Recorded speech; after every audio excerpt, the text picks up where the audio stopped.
আসন্ন নির্বাচনে অভিষেক ব্যানার্জি কিন্তু একটা চ্যালেঞ্জ ছুড়েই দিয়েছে। মুর্শিদাবাদে হুমায়ুন কবির ও অধীর রঞ্জন চৌধুরীকে কি চ্যালেঞ্জ ছুড়ে দিয়েছে শুনুন একবার। বাবুদের ভোট দেওয়া বা সিপিএম কে ভোট দেওয়া বা হুমায়ুন বাবুর পার্টিকে ভোট দেওয়া মানে বিজেপিকে সমর্থন করা। সারা ভারতবর্ষে দেখুন,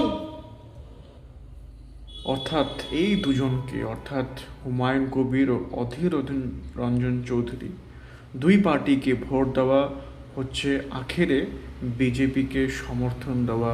এটাই হচ্ছে ওনার একটা মন্তব্য।